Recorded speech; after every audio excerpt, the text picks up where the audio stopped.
Christine Brennan just exposed the WNBA in a major way. Christine Brennan is one of the best sports writers in the country, has been for a long time. Caitlin Clark is way more important to the WNBA than Tiger Woods was to men's golf, even though he was huge. And to then see this negativity, like why and what should have been done? I look seriously at the leadership of the WNBA. And how could you not be prepared for this moment? You've seen it happening in the Big Ten. You've seen it at Iowa. You see these TV ratings. Christine Brennan, a name synonymous with top-tier sports journalism for decades, has reportedly just torn down the facade covering the WNBA's handling of its most pivotal moment. Her new book isn't just a report.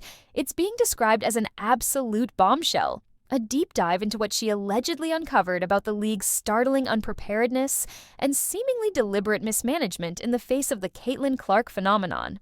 This isn't merely about basketball. It's a story about opportunity, resistance to change, and the alleged costly consequences of jealousy and incompetence at the highest levels of a professional sports organization. Brennan, with her extensive history covering the league's inner workings, is uniquely positioned to expose these truths. And what she reportedly found is far more disturbing than simple oversight. It speaks to a deep-seated dysfunction. It came out what she had to say in this book was going to shake the ground of the WNBA. She's been around for a very long time, and she knows the inner and outer workings of this league. Christine Brennan let it be known in multiple interviews that the WNBA was not ready for a superstar like Caitlin Clark. According to Brennan's explosive findings, the WNBA was allegedly caught completely off guard by the arrival of Caitlin Clark, a player who, by many accounts, has brought more attention to her sport than Tiger Woods did for men's golf or Michael Jordan did for the NBA during their ascensions. This wasn't a sudden, unexpected event. Brennan highlights that the signs were everywhere, glaringly obvious for anyone paying attention. For years, Clark's impact at the collegiate level was undeniable. The sold-out arenas during her barnstorming tour around the Big Ten, the record-shattering TV ratings that saw millions more viewers tune into women's college games than men's. Yet, despite this undeniable evidence of a burgeoning superstar and a massive, engaged fan base ready to follow her, the WNBA leadership, Brennan suggests, acted like they had no idea this storm was coming. It presents a picture of baffling blindness, a fundamental failure to prepare for the league's biggest moment. The thing I don't get, Christine, is that in the case of Tiger and in the case of Jordan, the other players and the league around them, in Tiger's case, the PGA Tour, realized that a rising tide raises all boats and were incredibly supportive of Tiger and Jordan.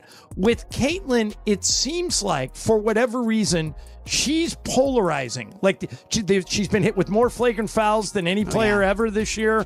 They tried to come at you when you were writing a story and said, don't ask questions about why people don't like Caitlin Clark. But I'm going to ask you, Christine, why is she polarizing in your opinion? Why do people not embrace the phenomenon that is Caitlin Clark? Perhaps the most stunning example of this alleged cluelessness, detailed in Brennan's book, occurred the very day after Caitlin Clark officially declared for the 2024 WNBA draft.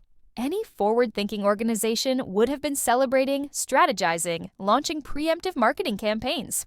Instead, Brennan reports, a senior league official offered a truly bewildering assessment of Clark's impending impact. According to the book, this official described Clark coming into the league as merely the biggest thing since Maya Moore. While Maya Moore is a legendary figure within the sport itself, her fame never broke through to the mainstream consciousness on a national scale.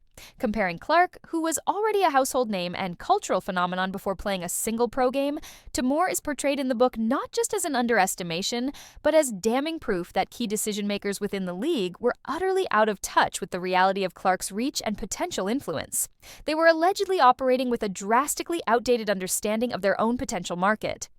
One of the big points in the book, I deal with all of this and my research and reporting, because I was perplexed as well. I mean, this is the greatest moment ever for the WNBA. Yep. We wish it happened sooner. Of course we wish it happened sooner. There were amazing players who, as you know, both you guys know, were toiling in obscurity. the male-dominated mainstream sports media ignoring them. Crucially, Brennan's reporting contrasts this alleged internal blindness with her own observations.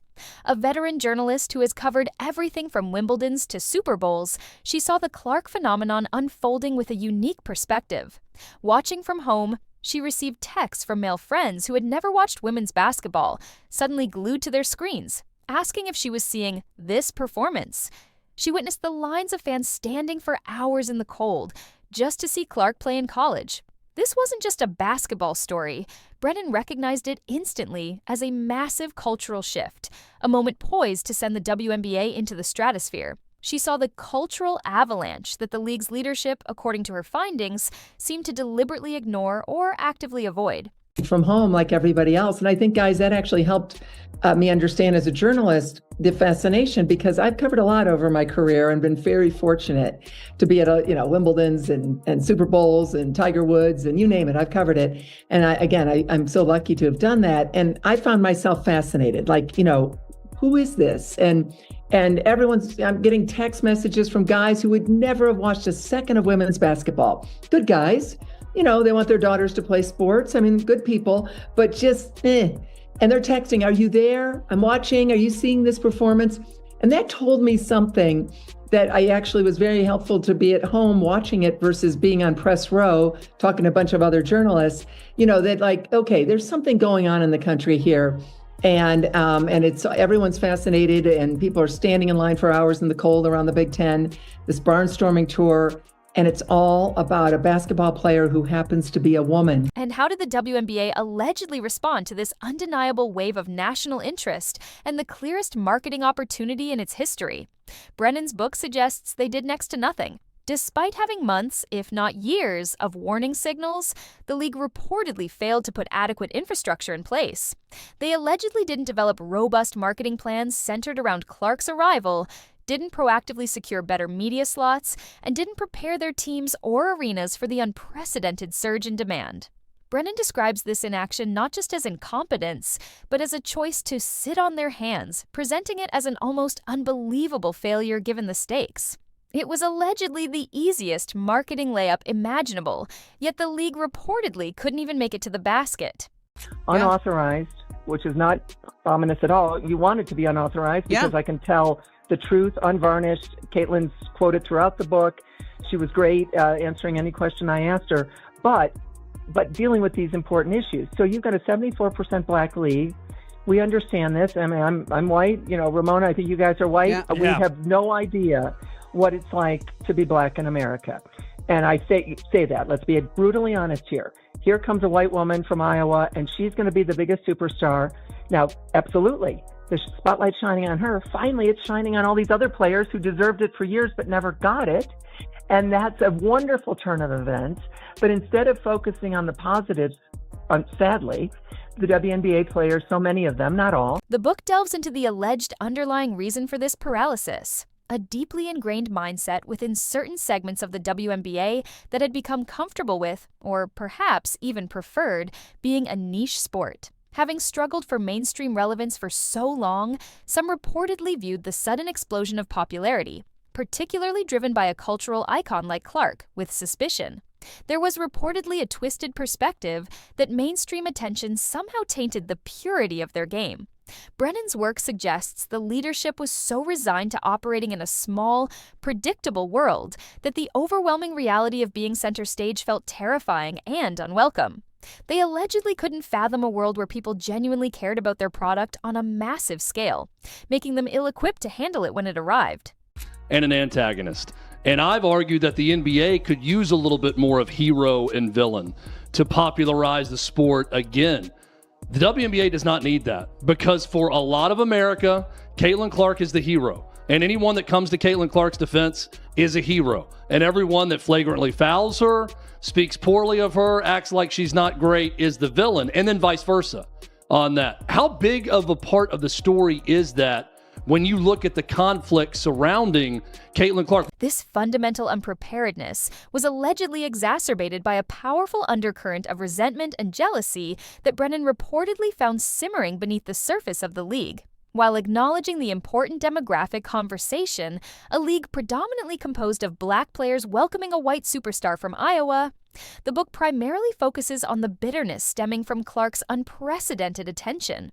Many veterans had toiled in relative obscurity for years, deserving far more recognition than they received.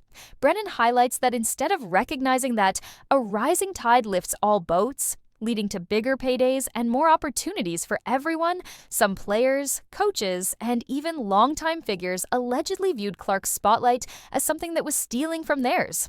This sentiment reportedly created a toxic environment around the league's most valuable asset. Absolutely unreal. We got grown men on talking head shows wanting to fight each other over women's basketball and talking about it, right? We've got all these hot takes about all this going on, Christine. How big of a part of the story is that for you, and is that for this book? I deal with it for sure in the book. And, I think what we've seen is surprising to me, having covered women's sports as well as men's, for the length of my career. This alleged internal negativity inevitably spilled onto the court and into the public discourse.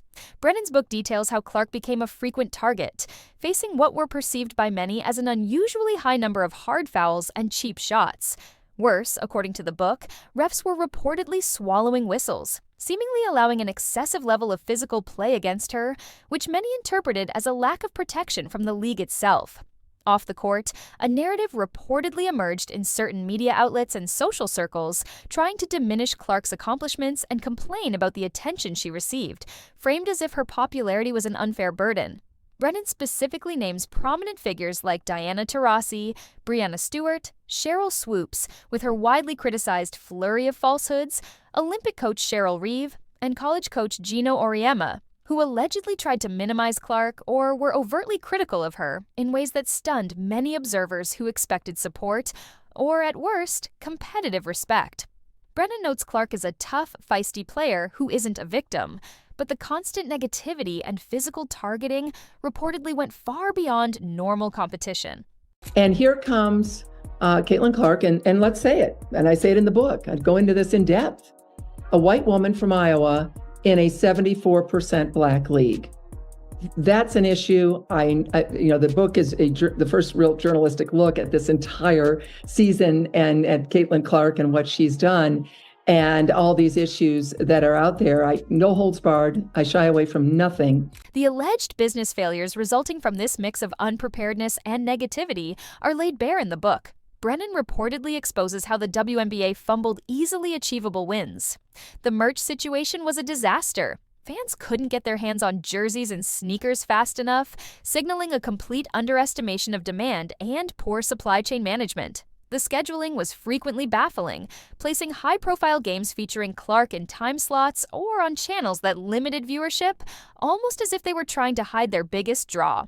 The overall marketing approach is reportedly described as amateurish, lacking the sophistication and reach needed to capitalize on the moment. Brennan's work suggests this wasn't accidental. It was the consequence of a league allegedly preferring its predictable small world over the terrifying concept of genuine widespread success, even when the data screaming for them to embrace it was overwhelming. And I look at the way players like Diana Taurasi, Breanna Stewart, Cheryl Swoops with her flurry of falsehoods, Cheryl Reeve, the Olympic coach, Gino Auriemma, really tried to minimize her and were very critical of her. That stunned me. You should be saying, this is great. You don't have to cheer for her. You guard her. You play tough. She's not a victim. She loves to throw it at people. She's feisty and tough out there. And that makes her, I think, even more appealing to so many people. But for this group of people to want to say such negative things and be so wrong about her, okay, fine. It's a free country. You can do what you want. But what she's doing by going into the WNBA. Adding to the picture of dysfunction, Brennan's book reportedly pulls back the curtain on the alleged backstage politics within the league. She describes cliques, or factions terrified that Clark's sudden and massive rise would somehow diminish their own history, influence, or narratives built over years. Instead of collaborating or supporting the engine of the league's newfound popularity, these groups allegedly worked to actively undercut Clark, making her transition and daily life harder. The reported hypocrisy is striking. Some of the very people allegedly trying to hinder Clark early on are now publicly celebrating the WNBA's record ratings and attendance, conveniently glossing over their own reported efforts to undermine the person responsible for that success. So Caitlin Clark is way more important to the WNBA than Tiger Woods was to men's golf, even though he was huge to men's golf. And to then see this negativity, the next question would be, or your viewers and listeners are probably saying, okay, so like why and what should have been done? And I look seriously at the leadership of the WNBA. And how could you not be prepared for this moment? You've seen it happening in the Big Ten. You've seen it in Iowa. You see these TV ratings. 4 million more, as I said, watching the women than the men. I think it's worth repeating a few times because it is such a stunning statistic, guys. All of these alleged failures, from the unpreparedness to the jealousy to the fumbled marketing, raise a critical question. What was the role of Commissioner Kathy Engelbert? As the leader of the league, her primary responsibility is to guide its growth and protect its most valuable assets.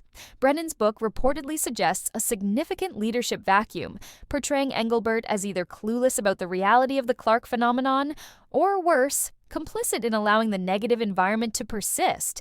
The pattern of hard fouls, lack of protection, and overall fumbled opportunities are presented as direct consequences of leadership allegedly failing to step in at crucial pivot points, missing opportunities to protect Clark, unify the league, and maximize the moment for everyone involved. Moment on a global scale for our game, for our players. It's like the fans are absolutely incredible. It's the same when we go on the road. Like there's so many people that are showing up in fever gear. It's really affecting, teams all across our league, which is a really great thing. And, really, I think we're just scratching the surface. Fans to this league, people that have maybe never watched the WNBA before, and it kind of takes your breath away at points. In conclusion, Christine Brennan's book, Unauthorized, is reportedly far more than just a biographical account of Caitlin Clark's impact. It's being framed as a scathing indictment of the WNBA's leadership and culture, alleging an epic fumble of the league's greatest ever opportunity. The book reportedly details how a perfect storm of unpreparedness, internal jealousy, rooted in resistance to mainstream success, and shocking incompetence in basic business functions like marketing and scheduling caused the WNBA to actively work against its own interests. Instead of riding the wave of a generational superstar who could have elevated every player and the league itself to unprecedented heights, the WNBA, according to Brennan's findings, became mired in petty resentment and outdated thinking. It's a story of a league that was allegedly offended that success showed up wearing a ponytail and an Iowa jersey, and everyone involved, players, coaches, and fans, ultimately paid the price for that alleged failure of vision and leadership.